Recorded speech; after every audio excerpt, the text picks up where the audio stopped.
Start.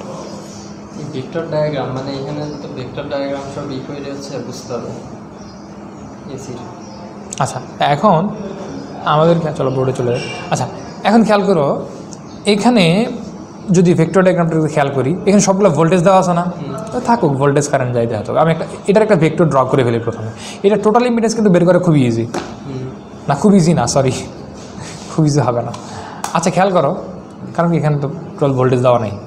যাই হোক, আমরা প্রথমে একটা অ্যাক্সিস ড্র করে ফেলি। এখান থেকে তো আমরা আর এর মান সি এর মান বের করতে পারবো না? আর সি এর মান হ্যাঁ বের করতে পারবো। কারেন্ট তো একই কারেন্ট, অবশ্যই বের করতে পারবো। তুমি আর এর মান তো সরাসরি বের করে ফেলতে পারতেছ, এবং এক্স এর মানও বের করে ফেলতে পারতেছ। ঝামেলা কোথায় বাঁধবে? ঝামেলা বলছে কয়েল নিয়ে একটু ঝামেলা বাঁধবে, সেই ঝামেলা দেখি আমরা একটু চেষ্টা করি কি হয়। আচ্ছা দেখো, এখানে ওভারঅল যদি তুমি শুধু রেজিস্ট্যান্সের ক্ষেত্রে পিওর রেজিস্টরের কথা চিন্তা করো, সেক্ষেত্রে ভোল্টেজ কত ড্রপ হয়েছে? 25 ভোল্ট হইল। আচ্ছা এরপরে কয়েলের জন্য কত হয়েছে? 40। আচ্ছা কয়েলের জন্য 40টা কি এটা কি পিওর কয়েল? না। যদি তুমি কয়েলটাকে আলাদাভাবে চিন্তা করো, তাহলে এটা কি এর সাথে একটা রেজিস্ট্যান্স সিরিজের সংযোগ আছে কয়েলের জন্য। এটা হলো এই কয়েলের রিপ্রেজেন্টেশন, এই যে কয়েলের রিপ্রেজেন্টেশন, ঠিক আছে? তাহলে এখানে কি কি আছে? ওভারঅল তাহলে 40 আছে, তাই তো? তাহলে এখানে এটা যদি ট্রায়াঙ্গেলটা ড্র করো কী হবে? এ বরাবর ভিআর, এ বরাবর ভিএল, মানে পিওর কয়েলের জন্য। এরপরে এটা হচ্ছে আমার সেই 40। কথা বোঝা গেছে? সিবাত বুঝছো কিনা আবার বলো, আমি রিপিট করবো না বুঝলে। দেখো এখানে কয়েলে বলছে, কয়েলটা কিন্তু পিওর কয়েল না, কারণ প্রশ্নে বলছে কয়েলের পাওয়ার লস বের করো। আচ্ছা কয়েলের পাওয়ার লস যদি বের করতে হয়, পিওর ইন্ডাকটিভ কোনো কয়েলে কোনো পাওয়ার লস হয়? 0। কিন্তু এর রেঞ্জে যেহেতু বলছে পাওয়ার লস বের করো, তার মানে অবশ্যই, সরি তাই বলছে না? তার মানে অবশ্যই এখানে একটা মানে এটা পিওর কয়েল না, ঠিক আছে? আচ্ছা তাহলে ধরে নিতে হবে এটা পিওর কয়েল না। এরপরে যদি পাওয়ার লস 0 হয় তখন বলবে এটা পিওর ইন্ডাক্টর। কিন্তু আমাদেরকে আপাতত যেহেতু বলছে পাওয়ার লস বের করো, তাহলে অবশ্যই একটা লস ধরে নিতে হবে, মানে চিন্তা করতে হবে। ওকে ফাইন, তাহলে আমার এখানে দেখো এটা রিপ্রেজেন্টেশন কি আসলে? এটা হচ্ছে একটা রেজিস্টর, আর এটা কি একটা ইন্ডাক্টর, মানে এর ভিতরে এটা আছে, কারণ ইন্টারনাল একটা রেজিস্ট্যান্স কাজ করবে এখানে কয়েলের। আচ্ছা কারণ এটা পিওর ইন্ডাক্টর না, তাহলে এখন এর ভেক্টর ডায়াগ্রাম কী হবে? আর এক্সেলের ভেক্টর ডায়াগ্রাম কী হবে? এরকম না, আর এদিকে এক্সেল মনে আছে, আর এটা হচ্ছে জেড, সিবাত মনে আছে? তাহলে এখন যদি ভোল্টেজে রিপ্রেজেন্ট করি, তাহলে এটা হবে ভিআর, সরি হ্যাঁ ওটা ভিআর, ওইটা এটা হলো ভিএক্সএল বা ভিএল, আর এটা হচ্ছে আমার সেই টোটাল ভোল্টেজ, টোটাল ভিজেড, তাই তো? টোটাল ভোল্টেজ এখানে দেখো, এই কয়েলের ভোল্টেজ বলতে কি যে এই ভোল্টেজটা 40 না? তাহলে দেখো টোটাল ভোল্টেজ 40, এটা হলো ভিআর, এটা হলো ভিএল। তাহলে এখানে যে রিপ্রেজেন্টেশনটা হবে, এই বরাবর আসবে কয়েলের রেজিস্টিভ ভোল্টেজ ড্রপ বিআরসি, আর এই বরাবর আসবে হচ্ছে ভিএল, আর এটা আসবে হচ্ছে আমার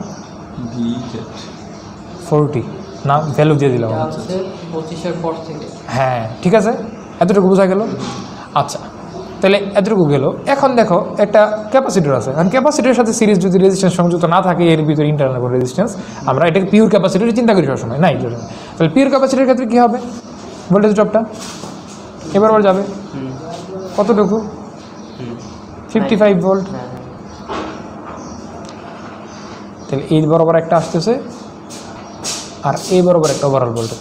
আচ্ছা এই ভোল্টেজটা কত? এই ভোল্টেজটা 40 প্লাস এই যে ভোল্টেজটা 50 ভোল্ট, ঠিক আছে? আচ্ছা একটু কালার চেঞ্জ করে দিই, তাহলে হচ্ছে আমাদের বুঝতে সুবিধা হবে। আমি একটু ফ্রেশ করে ড্র করি। হ্যাঁ আচ্ছা দেখো, তাহলে এটা হচ্ছে 40 ছিল, এটা হচ্ছে আমার 50, আর এটা হলো 55, ঠিক আছে?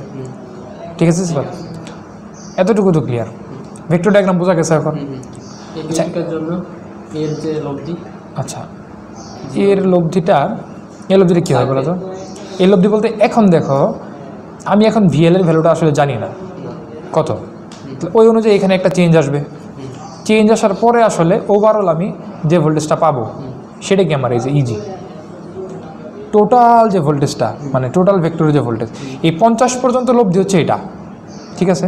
এটার আসলে এখন পর্যন্ত কোনো লব্ধি আমি পাই নাই, ঠিক আছে? আচ্ছা এটা হলো 50 পর্যন্ত, কিন্তু টোটাল লব্ধিটা কী হবে? এই যে আমার আছে 55 আছে, আর এদিকে ভিএল আছে, তাহলে ভিএলটা যদি আমি কোনোভাবে বের করতে পারি, তাহলে আমার লব্ধির ব্যাপারটা যদি ভিএলটা 55 থেকে ছোট হয় তাহলে হয়তো এইদিকে আসবে, এই যে এই বরাবর এই পর্যন্ত আসবে। যদি আরও বড় কিছু হয় ভিএল সেক্ষেত্রে উপরে চলে যাবে। আচ্ছা, ম্যাথ করতে গেলে আমার ব্যাপারটা ক্লিয়ার হবে। ঠিক আছে, মোটামুটি তাহলে আপাতত বলতে পারি ভিএলটা নর্মালি কি ছোট হওয়াটাই স্বাভাবিক। কেন ছোট হওয়া স্বাভাবিক বলো তো? এখানে টোটাল হচ্ছে 40, তার মধ্যে আবার আর আছে, এল আছে, আর এখানে ওভারঅল ক্যাপাসিটার আছে 55। তাহলে অবশ্যই এর টোটালি হচ্ছে 40, তার ভিতরে ভিএল তার চেয়ে ছোটো, অবশ্যই ছোটো হবে।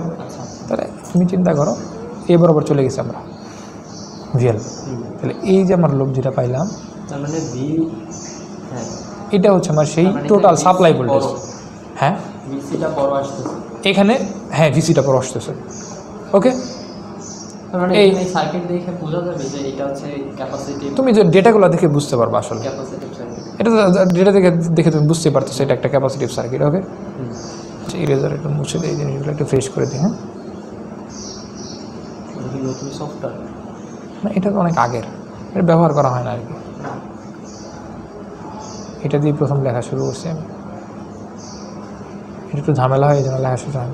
আচ্ছা, তাহলে এখন এখানে এটা হচ্ছে আমার কি লব্ধি, লব্ধি ই। ওকে ওকে, চলো তাহলে ই পাই গেলাম, ই এর স্থান পাই গেলাম। তাহলে যদি এখন ই এর অ্যাঙ্গেল পাই যাই কিছু দরকার, এগুলো যদি পাই যায় তাহলে তো ঝামেলা শেষ আমার। তাহলে ই পাবো, আর হচ্ছে কয়েলের পাওয়ার লস। কয়েলের পাওয়ার লস পাওয়ার জন্য কী লাগবে? কারেন্ট দেওয়া আছে, যদি খেলে আর পাই গেলে হয়ে যাচ্ছে না, কারণ আই স্কোয়ার আর, বুঝতে পারছো? তাহলে কয়েলের আর বের করতে পারলে সেটা হয়ে যাবে। আর আর বের করতে গেলে কী লাগবে? কয়েলের ভোল্টেজ মানে রেজিস্ট্যান্সের যে ভিআরসিটা লাগবে, কারণ ওটার রিপ্রেজেন্টেশনটা এটা। তো এটার মধ্যে দিয়ে কারেন্ট যাচ্ছে কত, মানে ওভারঅল সবার মধ্যে কারেন্ট কত? 0.345 এই কারেন্টে যাচ্ছে, সবার মধ্যে দিয়ে একই কারেন্ট যাচ্ছে। তাহলে এখন এখানে ভোল্টেজ যদি পাই আমি, সেক্ষেত্রে ভোল্টেজ বা রেজিস্ট্যান্স কারেন্ট, তাহলে কি রেজিস্ট্যান্স পাওয়া যাবো। কথা ঠিক আছে কিনা? মোটামুটি এই জিনিসগুলো ক্লিয়ার। আচ্ছা আচ্ছা, দেখি তো আমার কত দূর আছে এটা, সে কি ঠিকই আছে? ঠিকই আছে, চলো। আচ্ছা, এখন আমাদের কাজ কি? এখন আমাদের কাজ হচ্ছে যে কোনোভাবেই এই ভিএল এবং যাই কিছু আছে এগুলো বের করতে হবে। আচ্ছা, বের করার পদ্ধতি কি? দেখো, আমার প্রথমে যদি কি বলে ভিএলটা বের করতে পারি তাহলে ভিআরসি পাবো, তাই তো? আচ্ছা, এটা কত? 25 ছিল না?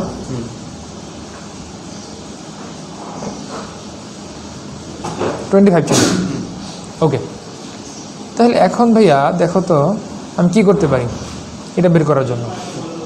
দেখো, একটা সামান্তরিকের এটাকে এই যে এইটুকুর কথা জন্য উপরে এই পার্টটাকে চিন্তা করো। এই পার্টটাকে মনে করি আমি নাম দিলাম, এটা হচ্ছে ও। আমি তো মিল অফ রাখছি।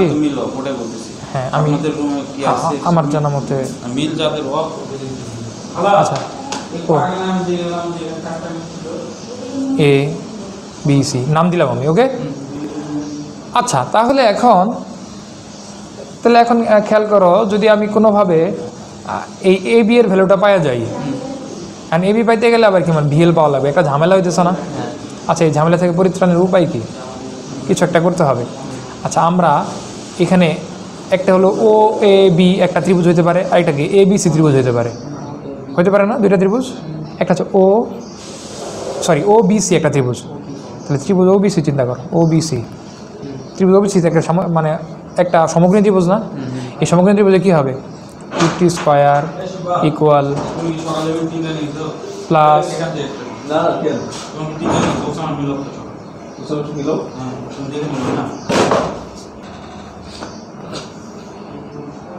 তাহলে এখন এই ত্রিভুজ ওবিসির ক্ষেত্রে কী হইতেছে? 50 square equal two 25 square, sorry 25 square না, আমি একটু ভুল বলতেছি, এইটুকু যোগফল, তাই না? প্লাস ভিআরসি স্কোয়ার প্লাস হচ্ছে ভিএল স্কোয়ার, তাই না? এটা একটা ইকুয়েশন। বা আরেকটা দেখো, এবিসির ক্ষেত্রে কী হইতেছে?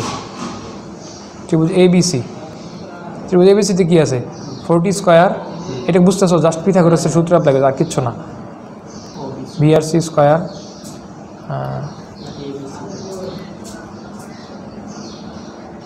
স্কোয়ার প্লাস হচ্ছে ভিএল স্কোয়ার, ঠিক আছে?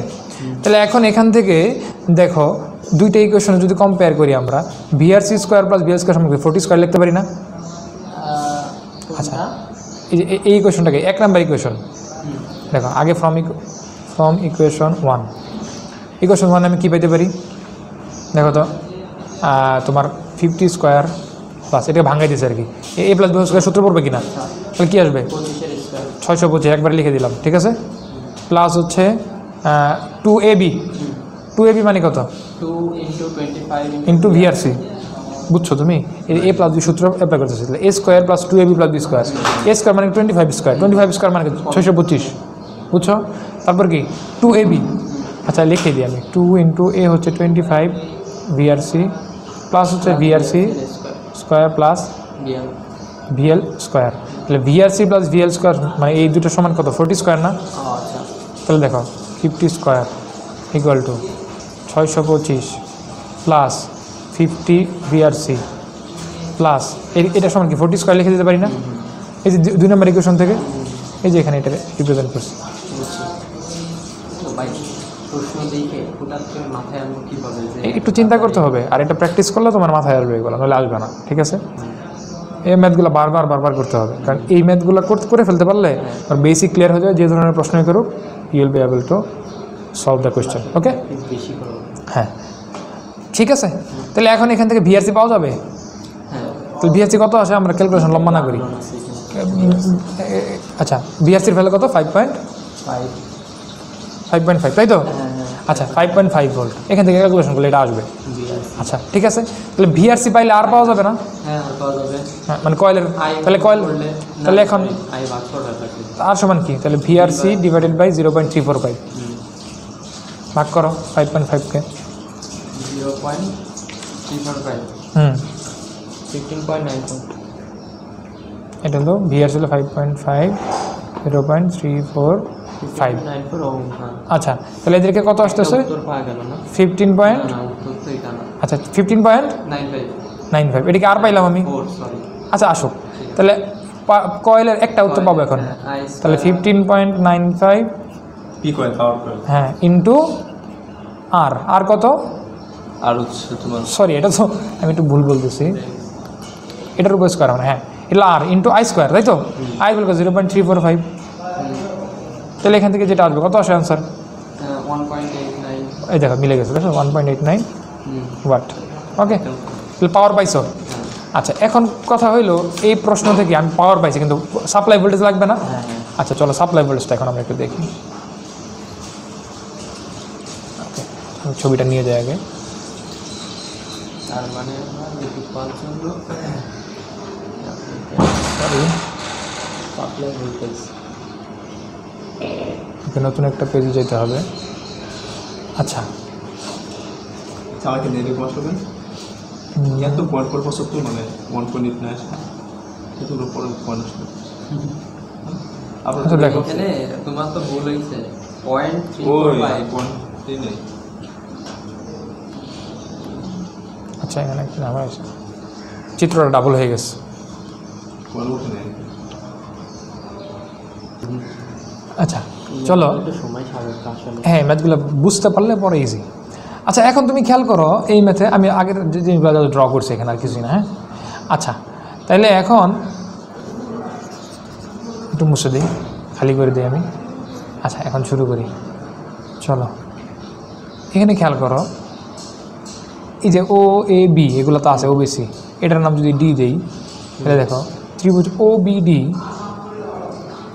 এই যে ত্রিভুজ ওবিডি আছে ওবিডি এর যে ওডি যেটা আছে এটাই কি আমার ই না মানে সাপ্লাই ভোল্টেজ তাই তো কারণ ওই যে ভিএলটাকে মানে স্থানান্তর করছি করে এটা পাইছি তাহলে ই এর ভ্যালু পাইতে গেলে আমার কি লাগবে ওবি লাগবে আর হচ্ছে ওডি লাগবে সরি ওবি লাগবে আর বিডি লাগবে ওবি আর কি বিডি লাগবে তাহলে হয়ে যাচ্ছে না পাওয়া গেছে আচ্ছা এখন কথা হলো এ বি পাইছি এখন এই বিডিটা যদি পাইতে চাই তাহলে কি এই 55 থেকে ভিএলটা বাদ দিতে হবে তাহলে আমার ভিএল এর ভ্যালুটা জানা লাগতেছে ভিএল এর ভ্যালু যদি কোনোভাবে জানতে পারি তাহলে আমার সহজে এই আমার বিডিটা পাই যেতেছি কারণ ওবি তো আমি পাই গেছি 25 প্লাস 5.5 ঠিক আছে না আচ্ছা তাহলে আমরা এখন বিডি বের করা হচ্ছে আমার চ্যালেঞ্জ ওকে তাহলে চলো চ্যালেঞ্জের দিকে ফিরে যাই আমরা ভিএল পাইছি না আমরা না ভিএল তো আমরা তো ভিআর বের করে সান্ত্বনা পাইয়া মনে করো কয়েল পাওয়ার টাওয়ার বের করে বসে আছি কিন্তু এখন তো ভিএল তো বের করতে হবে এখন ভিএল বের করে কি কঠিন কিছু নাকি দেখো তো না এই যে 2 নাম্বার ইকুয়েশনে মানটা বসাই দিলে হচ্ছে এই 2 নাম্বার ইকুয়েশনে রুট ওভার 40 স্কোয়ার মাইনাস ভিআরসির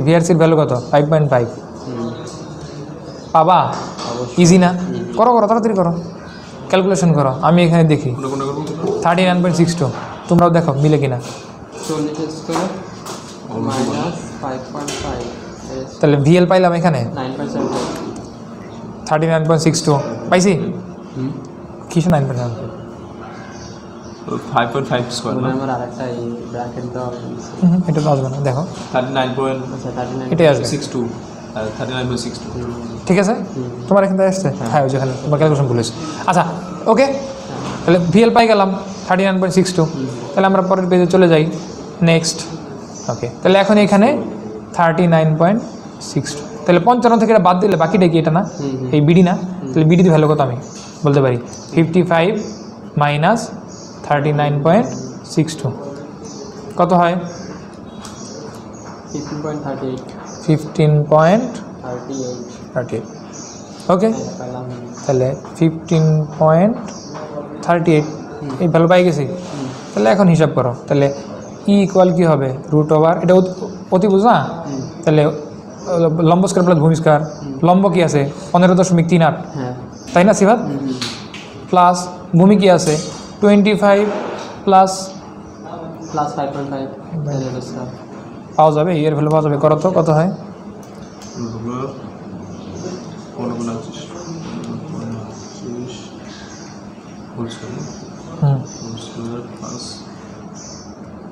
কত হয় তাড়াতাড়ি বলো আসে হলো 34.16 বা আশেপাশের ভ্যালু 34.16 ওকে 34.15 যা দেও এরপরে 8 আছে তাহলে this is the answer bro ঠিক আছে তাই গেল একদম ভেক্টরের উপর হ্যাঁ অতএব ভেক্টর ডায়াগ্রামটা খুব ভালো করে শিখতে হবে আমি যদি বলো আমি আবারও ভেক্টরটা কীভাবে ড্র করতে পারি ভোল্টেজের পাওয়ারের যত জায়গায় আছে এটা খুবই ইম্পর্ট্যান্ট এসি সার্কিটের ম্যাথ সলভ করার জন্য খুবই ইম্পর্ট্যান্ট শিখতেই হবে ঠিক আছে তাহলে আর কোনো প্রবলেম আছে আছে বলো প্রবলেম বলো প্রবলেম তো অনেক বলো আমার পুরো বই প্রবলেম তাই আচ্ছা এখন এখানে ক্যাপাসিটরের ফেজ ডিফারেন্স বলতে আমরা বুঝবো হচ্ছে হয়ে গেল আচ্ছা ক্যাপাসিটরের ক্ষেত্রে ফেজ ডিফারেন্স ক্যাপাসিটরের ফেজ ডিফারেন্সটা কি সেটা হচ্ছে আমি একটু ব্যাখ্যা করি সেটা হচ্ছে মানে একটা পিওর ক্যাপাসিটর এর ক্ষেত্রে ভোল্টেজ এবং কারেন্টের মধ্যবর্তী অ্যাঙ্গেল কত 90 ডিগ্রি ক্যাপাসিটর এটা এর কারেন্ট ভোল্টেজ তাই না সেবার এটা মনে আছে আচ্ছা এখন এটা হলো কি আইডিয়াল এখন কোনো কারণে আমার প্র্যাকটিক্যাল লাইফে যে ক্যাপাসিটর আসলে কোনো কিছু তো প্র্যাকটিক্যালি আইডিয়াল না এর ভিতরে কী থাকে কিছু রেজিস্ট্যান্স থাকে বা কিছু একটা থাকবে তাই না ওই ক্ষেত্রে আমার কি হবে এটা ছিল হচ্ছে আমার আইডিয়াল যেটা আমি দেখালাম তো আমি যখন প্র্যাকটিক্যালি চলে যাব তখন আসলে ধরো আমি যদি রিপ্রেজেন্ট করি রেজিস্ট্যান্সের দ্বারা মনে করো সিরিজ রেজিস্ট্যান্স সেক্ষেত্রে আসলে আমার এই ভোল্টেজ এবং কারেন্টের মধ্যবর্তী অ্যাঙ্গেল 90 ডিগ্রি না একটা অ্যাঙ্গেল সার্টেন একটা অ্যাঙ্গেল মনে হয় থিটা অ্যাঙ্গেল তাহলে এখন এই ক্যাপাসিটরের ক্ষেত্রে ফেজ ডিফারেন্স কী হবে এই যে প্র্যাকটিক্যাল মানে কি বলে এটা হলো প্র্যাকটিক্যাল হ্যাঁ তো এই যে প্র্যাকটিক্যালি যেটা আছে আর আইডিয়াল যেটা থাকার কথা আইডিয়াল কত 90 ডিগ্রি থাকার কথা আর প্র্যাকটিক্যাল যা আছে এদের মধ্যবর্তী যে অ্যাঙ্গেল এটা যদি সাই দ্বারা প্রকাশ করি তাহলে এই সাইটা হচ্ছে আমার এর ক্ষেত্রে ফেজ ডিফারেন্স ঠিক আছে ফেজ ডিফারেন্স এই সাইয়ের ভ্যালুটা কী হবে সাইয়ের ভ্যালুটা কী হবে এই টোটাল কি 90 থেকে যদি থিটা বাদ দাও তাহলে সাই পেতেছো তাহলে ক্যাপাসিটরের ফেজ ডিফারেন্স অবশ্যই সবসময় 90 মাইনাস থিটা তাহলে ব্যাপারটা ক্লিয়ার হয়েছে 100% আর কোনো ঝামেলা আছে তাহলে এখন ওই ম্যাথটা বাইরে আমি তোমাকে বলি এখন এই ম্যাথের ক্ষেত্রে কি বলছে এই ম্যাথের ক্ষেত্রে তোমাকে বলছে যে ক্যাপাসিটরের ফেজ ডিফারেন্স হলো 10 ডিগ্রি তাহলে দেখো নর্মালি একটা পিওর ক্যাপাসিটর যদি হইতো সেক্ষেত্রে আমাদের তো এটা হওয়ার কথা ছিল তাই না কিন্তু এখন কি আমার দেখো তাহলে তাহলে এখন খেয়াল করো আচ্ছা তাহলে এখন কি হবে এই যে এই অ্যাঙ্গেল এটা কত 10 ডিগ্রি তাহলে এই অ্যাঙ্গেলটা কত 80 ডিগ্রি সিম্পল এখন এই 80 ডিগ্রি দিয়া তোমরা ক্যালকুলেশন করবা ঠিক আছে আচ্ছা বুঝতে পারছি কি বুঝছো মানে এখানে বলিনি মানে মাঝখানে যেহেতু ফেজ ডিফারেন্স বলে দিচ্ছে 10 ডিগ্রি তার মানে তো তোমাকে বুঝতে হবে যে এখানে আসলে তোমার শুধুমাত্র কি আছে, ঠিক আসলে কাজ করতেছে। আচ্ছা মূল জিনিসটা বুঝতে পারছো না? হ্যাঁ আচ্ছা বুঝলে ভালো, না বুঝলেও ভালো, ঠিক আছে। জি ভাই।